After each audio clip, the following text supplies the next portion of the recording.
Howdy, howdy, howdy. This is Professor Tatum here with yet another lecture for History 1302. Today we will be looking into many fights for civil rights, recognizing that there was not one civil rights movement in the post-World War II period, but several civil rights movements. Okay. I'll be providing a little context as usual. Then we'll be looking into the African American Civil Rights Movement, sometimes referred to by historians as the Second Reconstruction. Then we'll be looking at the Mexican American Civil Rights Movement, and then finally the Indigenous American Civil Rights Movement, also sometimes referred to as Red Power. So we need to understand that there's a long history of civil rights in the US, but there was a big boost to civil rights during World War II, largely based around this Executive Order 8802. So remember, this was a product of this planned March on Washington.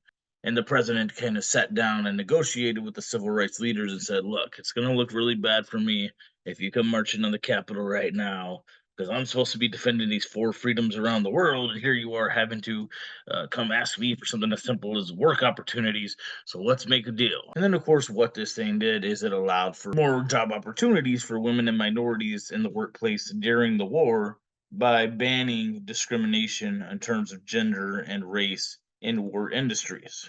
But during the Cold War, so after World War II, several minorities found themselves caught up in that general state of discontent and skepticism that was encompassing many Americans in the period. And we can see that the post World War II civil rights movement is, in a large part, a response to that frustration growing throughout the country. Minorities, we need to understand, were often barred from several post war opportunities that other Americans enjoyed, all right, including things like home loans. Remember, they had to go through redlining. And then there was post-war opportunities provided for white Americans, and many minorities were denied these. Remember, Executive Order 8802 only applied to war industry jobs. Well, now that the war was over, we're back to discrimination against minorities in terms of things like hiring. And then, of course, there's a continuation of those Jim Crow laws for African Americans, particularly.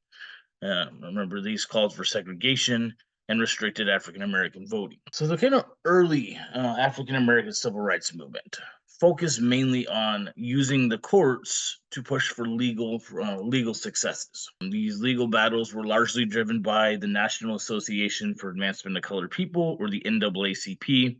Remember, we've seen this organization before.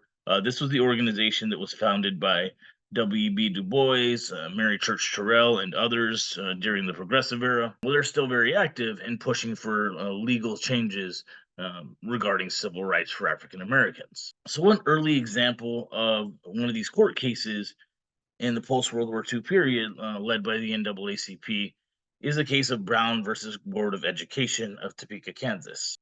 Brown versus Board of Education challenged school segregation and stressed very heavily the impact that school segregation had on children. So, one finding that was considered in this case were the findings of a psychological test known as the doll test. So, what happened here was some psychologists got a group of children and gave them two identical dolls, except one was black and the other was white. And what they found generally, they'd ask the children a series of questions about the dolls. Which one's the good doll? Which one's the bad doll? Which one's the funny doll? Which one's the boring doll? Which is the prettier of the two dolls? And they found that overwhelmingly, both black and white children tended to give more positive traits to the white dolls and more negative traits to the black dolls. But then at the end, they would ask, okay, so which of these dolls looks more like you? And the African American children, of course, would say the black dolls. And then the psychologist would ask them, okay, so all these things you said about the black doll here, not being as pretty, not being as nice, not being as funny, do those things all apply to you also? And the kids would think for a second and they would just break down in tears because those were just difficult thoughts for them to process. And this very clearly showed us that the segregation existing throughout society and the kind of division created by Jim Crow between races had a very strong psychological subconscious impact even on children. So ultimately, this case called for the desegregation of schools throughout the country. Furthermore, a very significant thing this case did was it overturned that ruling of Plessy versus Ferguson that claimed that there can be separate accommodations, and that separate is equal, right? So this case, Brown versus Board of Education, declared that separate was inherently unequal. So, for example, they realized here as they examined evidence that the schools and school materials provided in the black schools were nowhere near equal to those provided in the whites only schools. They were usually much more poorly funded, poorer condition for materials, etc. Then, in a follow up case, the Supreme Court orders schools around the country to desegregate at all deliberate speed. Now, we need to be careful with these types of words here as soon as you can get to it, at all deliberate speed. All right. Very similar words were used in the Treaty of Paris 1783, which is the treaty that recognized U.S. independence from Great Britain. Okay. This ended the American Revolution. And in this treaty, the British agreed to remove their forts and their army from the United States at all deliberate haste. And here they were about 10 years later, still hanging out in the US, causing trouble for people there. And Brown versus Board turned out just about the same, okay? Well, since there was no clear timestamp, just at all deliberate speed, some people took that to mean whenever you feel like it, and they took their sweet time desegregating schools and put up a lot of resistance to integration. Let this be a lesson to us that if we're making some kind of binding agreement with somebody, we need to be very specific about deadlines we expect things to be done and stick firm by those deadlines. Okay. But a clear example we can see of the slow pace of desegregation comes through a group known as the Little Rock Nine. So the Little Rock Nine were a group of 9 African American children in Little Rock, Arkansas. They tried to attend Little Rock Central High School, which had been desegregated, of course, under Brown versus Board, but this was a traditionally all-white school. And when these 9 African American youth showed up at this high school, they were met by an angry white mob, as well as by the Arkansas National Guard, to try to prevent them from entering the school. Now, when the president, Dwight Eisenhower, heard about this, he was not happy. Okay, he was not too invested in civil rights, but he was a military commander and he had no room for nonsense. Okay, he didn't put up with people disobeying orders. And the Supreme Court had given an order for schools to desegregate. So when he heard the schools were refusing to segregate, he got pissed and he called off the Arkansas National Guard and sent in some federal troops to protect the students and escort them into the campus. And throughout the school year, these federal troops would have to help escort these kids in and out of their school just to ensure their safety. So don't let us get this idea in our head that just because there's some kind of legal change made that everything's honky-dory and everyone's getting along, all right? There was fierce resistance still long after Brown versus Board of Education was passed. But we eventually see a shift away from just depending on legal fights through things like court cases and people beginning to take more direct action in response to this African American civil rights movement. The real kind of turning point with this, I would suggest, comes with the murder of this boy here, Emmett Till. So Emmett Till was visiting some family in Mississippi down in the Jim Crow South, and him and his cousins were out at a store, and there was this white woman there who claimed the story has been told in different ways, but claimed that either Emmett Till had wolf whistled at her or made some kind of sexual comment toward her, but he did something kind of inappropriate in her direction, one way or another. Made some kind of sexual pass at her verbally or with a wolf whistle. And when this rumor got around, the woman who Emmett Till apparently wolf whistled at or flirted with or whatever, her husband and her brother in law were very upset. And they found out who Emmett Till was, where he was staying, and they broke into his uncle's home and kidnapped Emmett Till at gunpoint. Then they took him out near a river.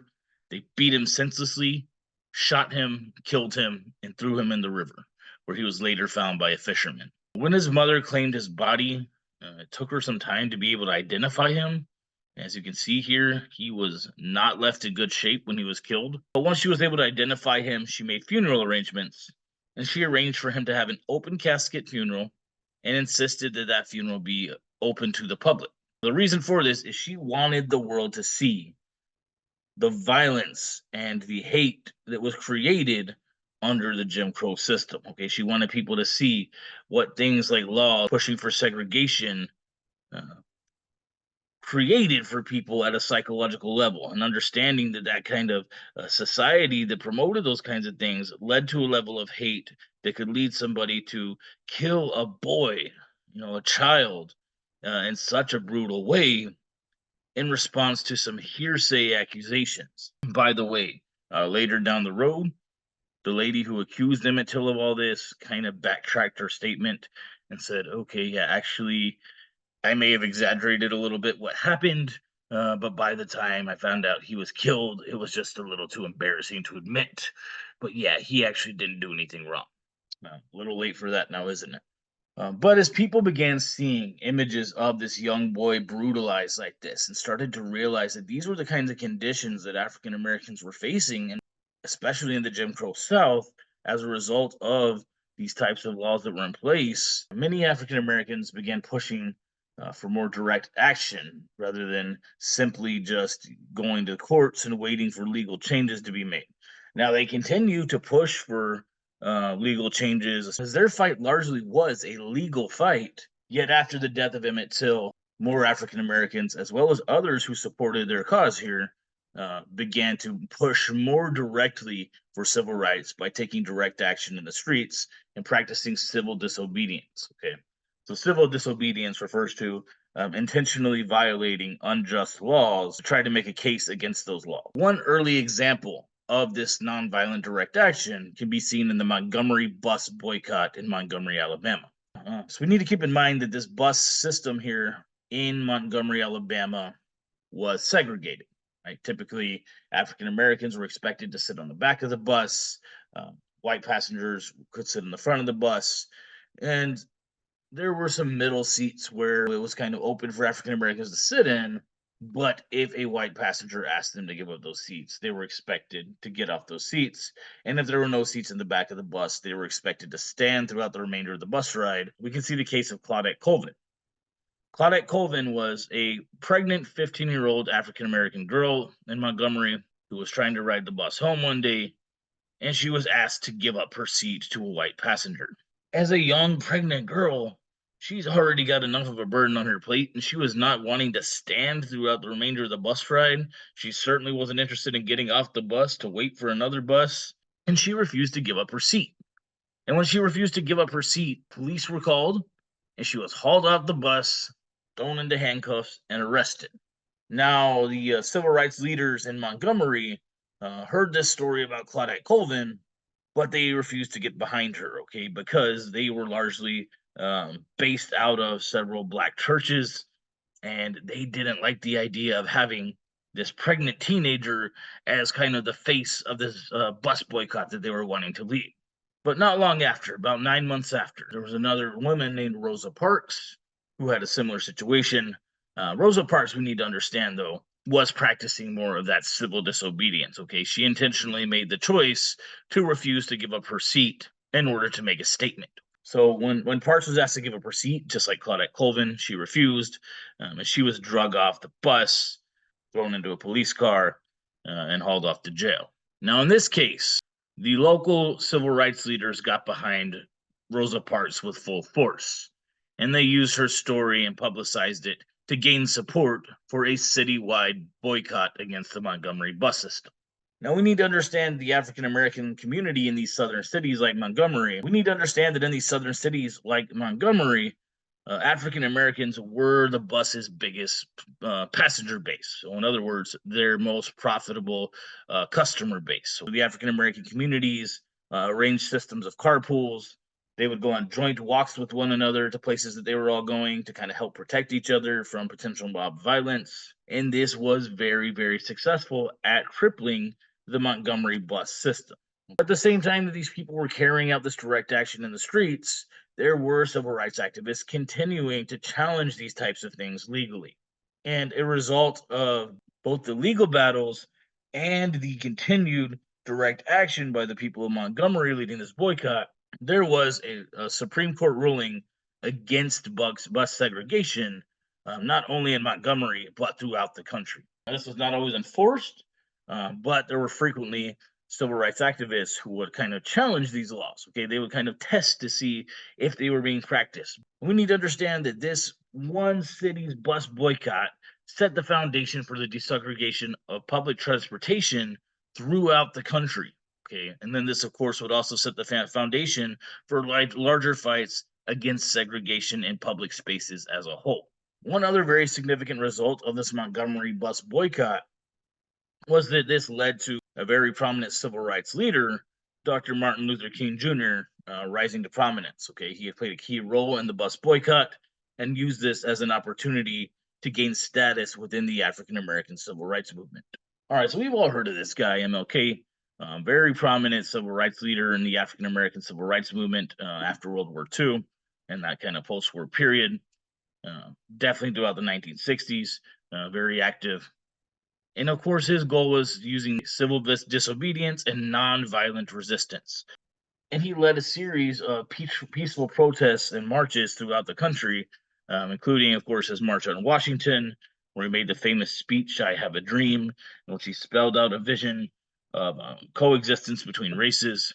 I know we like to think that here comes this guy pushing peaceful protest, and he was so inspiring that this led to immediate change in the laws regarding civil rights. And that is very, very far from the case, all right? He was not widely supported at all at the time that he was most active. Throughout the 1960s, there were polls taken by the American public asking what they thought of Dr. King, and most people suggested that he was, if anything, harming the African American community by carrying out these large scale demonstrations. And you need to understand these marches that King led and the protesters who practiced these peaceful demonstrations were met with all kinds of violent resistance, okay? Including not only police brutality, but also attacks by police dogs, and being sprayed by high pressured fire hoses. Furthermore, there were several hotels throughout Alabama blown up that were known to cater to civil rights activists. Martin Luther King's brother's home was firebombed. In a very, very notable attack was the bombing of the 16th Street Baptist Church in Montgomery, where 4 young little girls were killed. So you can see that the nonviolent protest, whilst ultimately successful, was not widely supported, and it was met with fierce resistance. And that kind of explains why other individuals decided to take more radical approaches towards civil rights. So African Americans who took more radical approaches included groups like the Black Panthers, or a more militant wing of the civil rights movement. They provided security in many cases for peaceful demonstrators and for civil rights activists. Then there was the Nation of Islam, a very interesting sect of civil rights activists. This was actually a religious organization, very unique branch of Islam that was very different than the Muslim faith practiced in other parts of the world that catered to Black American men, particularly. Of course, a very prominent member of this Nation of Islam was Malcolm X. Malcolm X grew up in the Jim Crow South and saw a lot of racial violence throughout his life, and he took a very firm stance against it. But he had much different ideas than people like Martin Luther King, who were pushing for integration and biracial cooperation. Malcolm X, throughout the majority of his life, saw white people as a type of devil who, throughout history, had intentionally oppressed and weakened Black people around the world.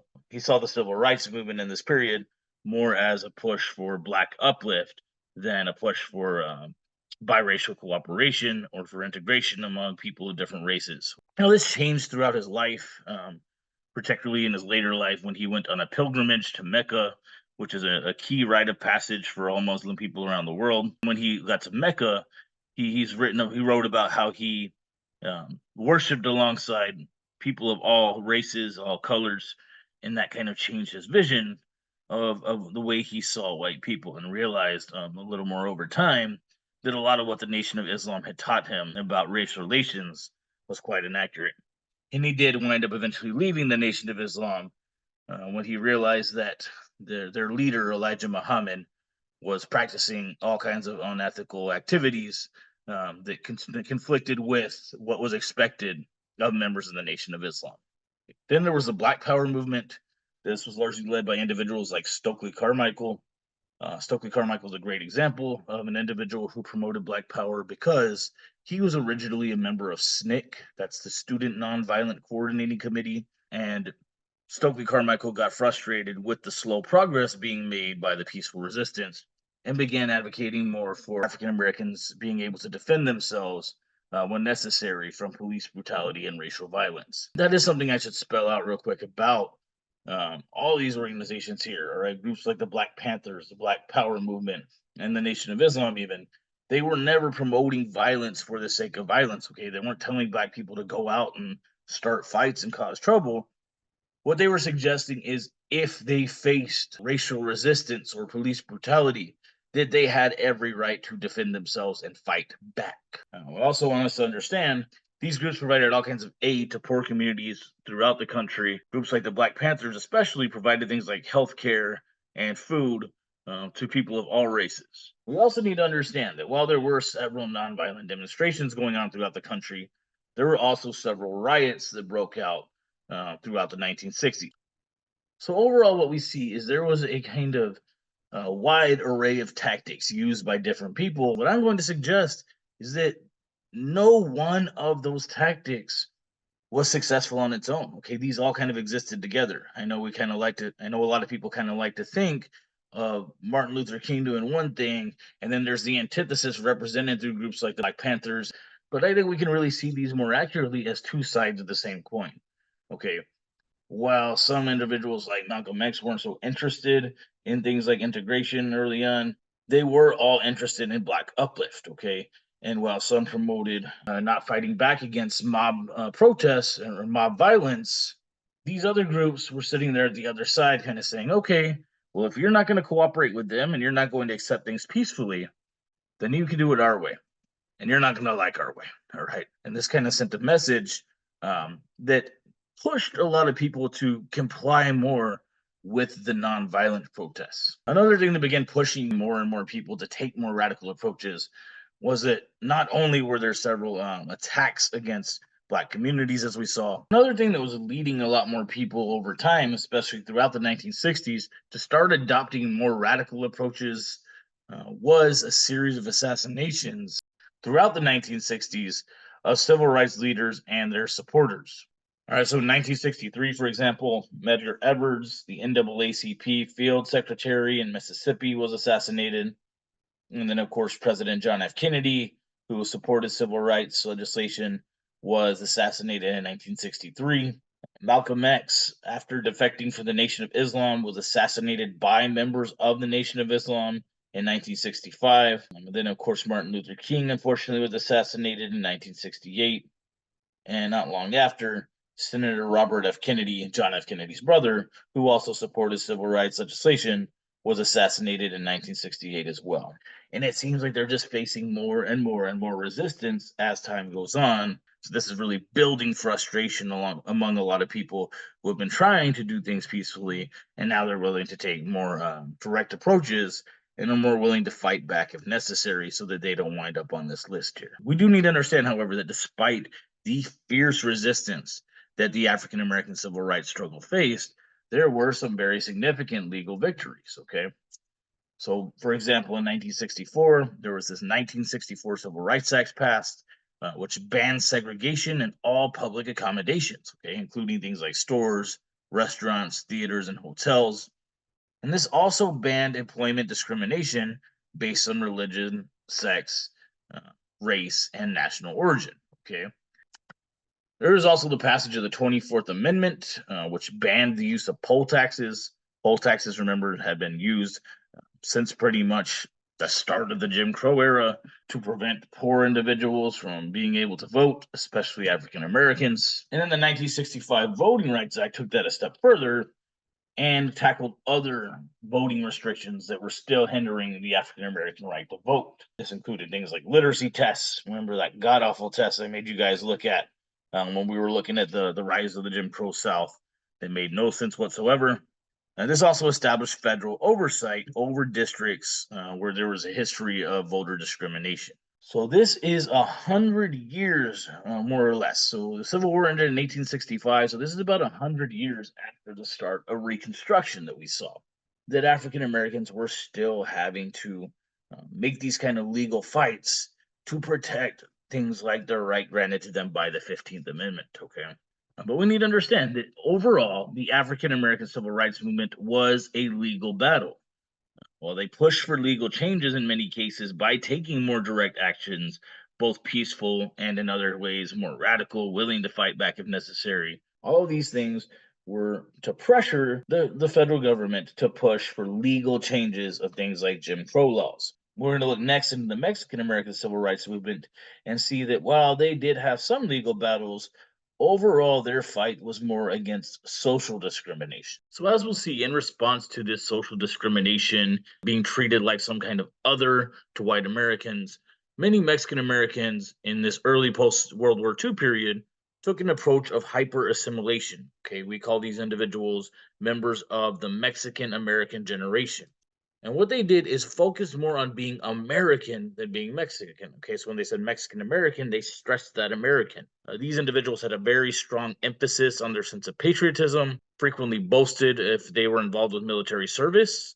And this was all kind of a tactic to gain acceptance by other Americans and not be seen as the social other. Now, some did this more extreme than others. For example, my abuelita, who was my great grandmother, refused to teach my grandmother Spanish, refused to teach her how to make Mexican food. Therefore, that was never passed down to my mom or passed down to me, though we both kind of figured some of those things out on our own somewhat. But this was all kind of a defense tactic against the social discrimination that Mexican Americans were frequently faced with. Okay, they tried to live more like white Americans and act more like other white Americans.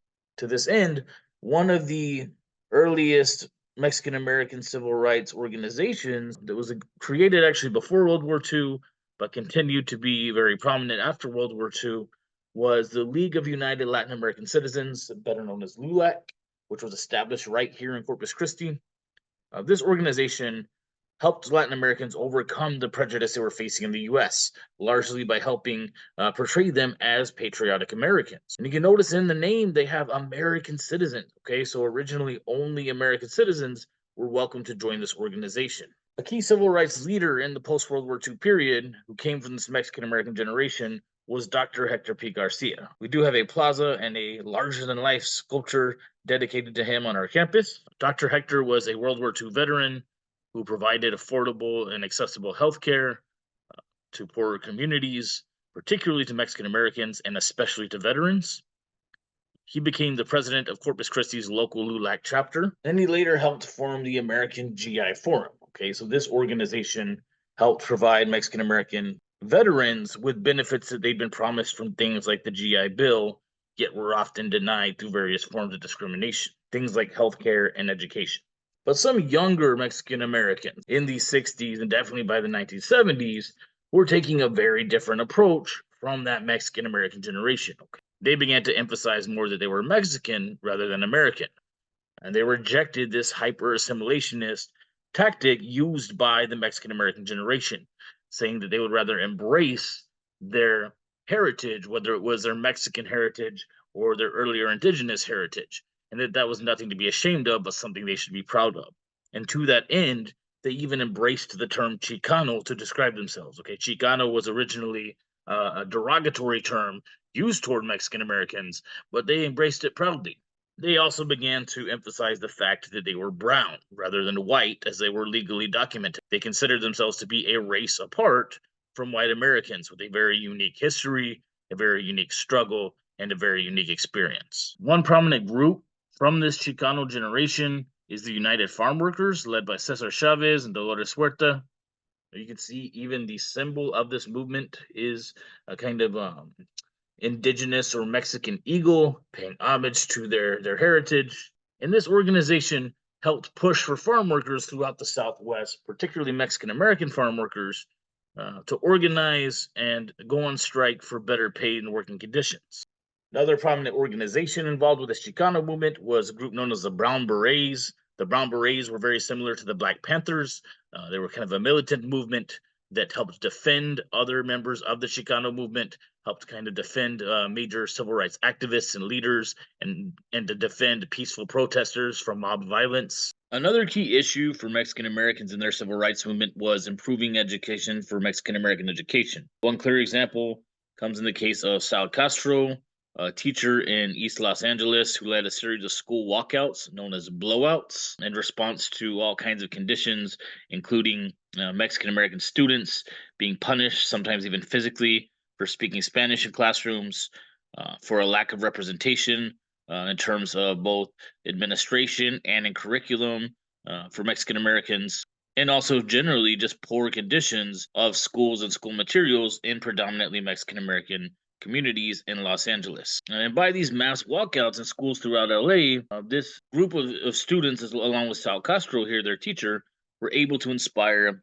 Mexican Americans not only throughout LA, but also throughout California and throughout the nation to begin pushing for improvements in Mexican American education throughout the country. Another example of pushes for improvements in Mexican American education was the case of Cisneros versus CCISD, right here in Corpus Christi. In this case, an individual named Jose Cisneros had some children attending CCISD schools, and him, along with some other parents, sued the school district because they suggested that CCISD was still practicing segregation despite the rulings of Brown versus Board of Education. And the school district suggested that no, we can see our records here show that we have in our predominantly minority neighborhoods several white students. Okay, schools like Miller and Moody, they're saying there are several white students here. But when those records were investigated a little more closely, it was made clear that those quote unquote white students had last names like Martinez and Hernandez and Gonzalez.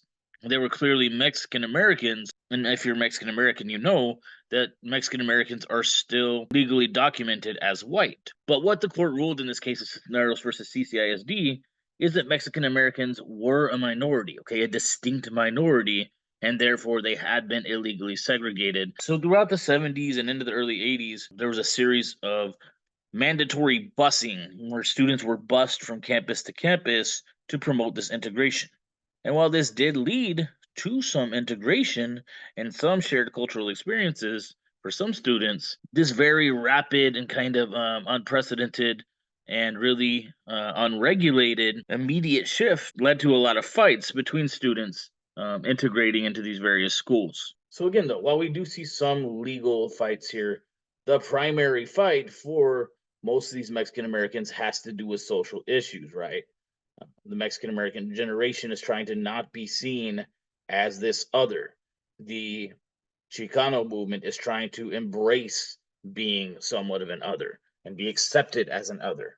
People here like Sal Castro, with his blowouts, was pushing for better social conditions for Mexican Americans.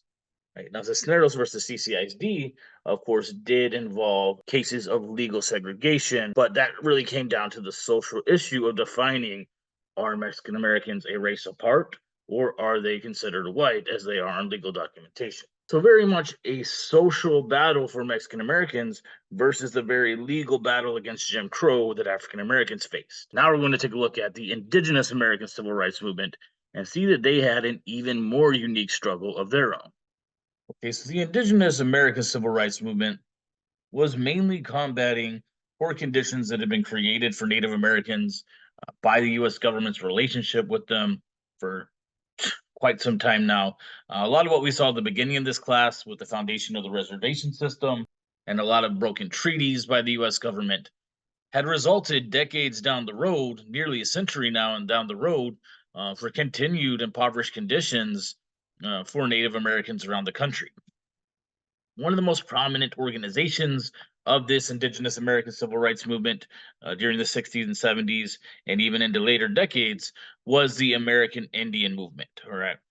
So this group promoted this idea of pan-Indianism that had been championed by Native American leaders like Tecumseh. So what this idea was that while there were various nations of indigenous peoples, okay, there were Apaches and Comanches and Arapahoes and Navajos, Lakotas, etc., they all had a shared experience as indigenous Americans, okay? And they actually embraced that term Indian, okay? Surveys show that many members of these civil rights movements are okay with and even prefer perhaps the term Indian. They even included it in the title of their organization here, right? The American Indian Movement. Some of the issues that groups like the American Indian Movement were trying to tackle were things like land rights, poverty, again, those poor conditions created by things like the reservation system and broken treaties. And I want us to be familiar with some of the prominent members and leaders of this organization, all right?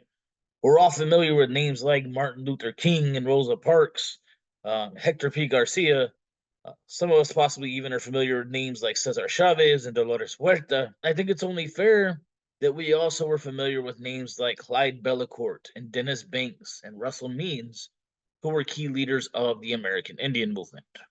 So, this indigenous civil rights movement that encompassed far more than just the American Indian movement led a series of different types of demonstrations to push for the changes they were wanting to see. Okay. So sometimes, for example, they led very peaceful demonstrations. An example here is the occupation of Alcatraz Island. So the occupation of Alcatraz, we need to understand, had been a federal prison off the coast of California.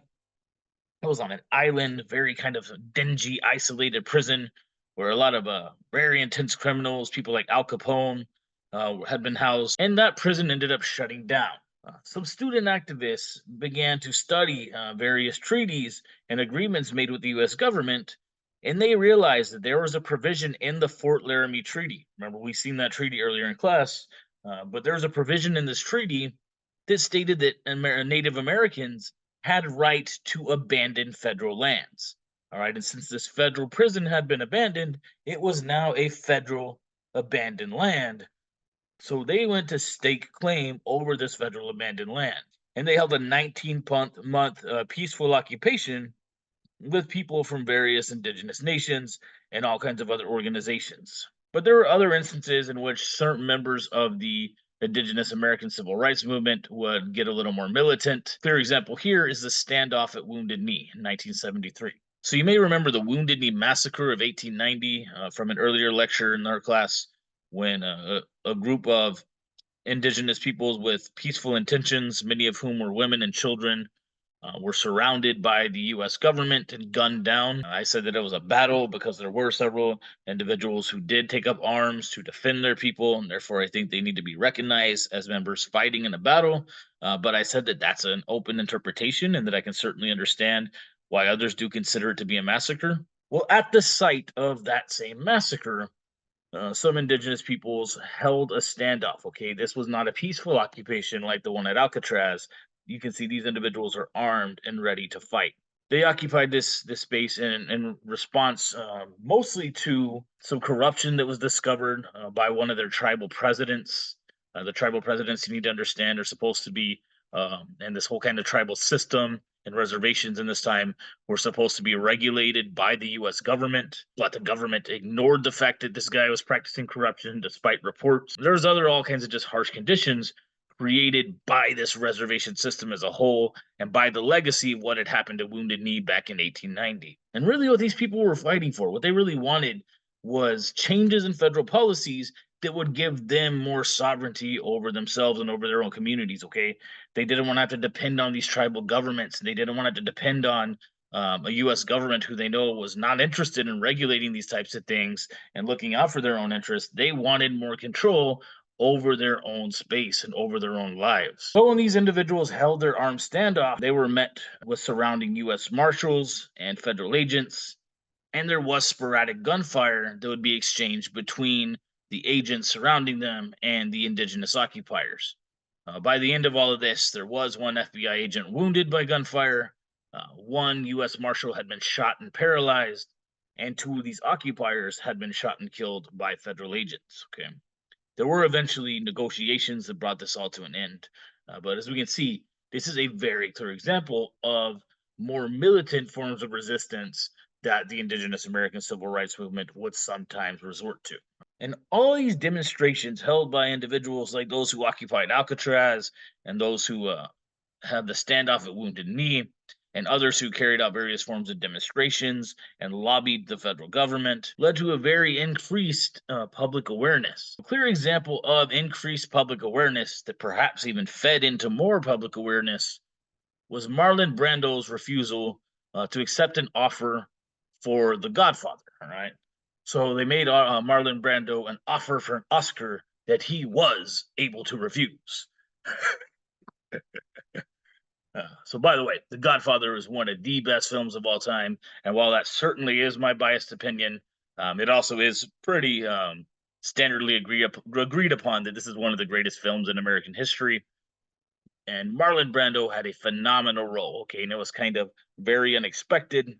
He was constantly on the brink of being fired. Certain members on board with creating the film didn't want him in the role. Uh, he really kind of struggled to get that voice together to where it's going to be properly heard on screen. And he managed to pull together this phenomenal performance that has been documented as one of the greatest performances in American film history. Yet, when he was offered this Oscar for this role, he turned it down. He was connected in some ways to some of these different indigenous rights organizations. And he had this young lady here, Sachin Littlefeather, take up an announcement that she read saying that Brando is declining to receive this Oscar due to Hollywood's recent portrayal of Native Americans. Okay, you need to understand up to this point, Native Americans in film were simply just like the bad guys in John Wayne movies and things like that. Okay, they were these almost non-human figures who stood either as threatening savages or as very simple, again, seemingly non-human individuals who could not stand up to the great civilization of America. All right. And Marlon Brando saw these people as human beings. They were his friends, they were his neighbors, and he did not like the way that they were portrayed in Hollywood. And out of protest, he refused to accept this Oscar for once again one of the greatest films of all time. From here, this really kicked off public support for the cause of Indigenous peoples. And from here, more people began pushing for the federal government to hear out some of these Indigenous American civil rights activists. And we did see several government negotiations with indigenous leaders as a result of the growing support for the indigenous American civil rights movement throughout the US public, and even in very popular sectors, such as those from celebrities like Marlon Brando. If we think about it, we've kind of gone full circle in this class, haven't we? So we started with Reconstruction, this period to rebuild the nation after the Civil War, in which African Americans were um, granted freedom from slavery, and with an exception of that big loophole that still exists up to this point. They were also granted citizenship, granted the right to vote, but that was quickly peeled away with the process of redemption and then the establishment of Jim Crow laws. And here, 100 years later, they were still battling to get things like that 1965 Voting Rights Act passed to protect those rights, okay, and things like the 1964 Civil Rights Act as well. Native Americans, at the beginning of our class, we saw being placed under reservation systems, forced under reservations, and being consistently cheated, and in various ways resisting that, right? We saw all kinds of resistance to the harsh treatment created by broken treaties in the reservation system. And now here we are nearly 100 years down the road, and there's still Native Americans having to stand together to resist the impact of some of these things. So I'm going to go ahead and leave this lecture up here. We have one more lecture to wrap up the semester. It's a very straightforward one that's very relevant to us in the present day. I think you guys will enjoy it. But again, this is it for now. Have a good one.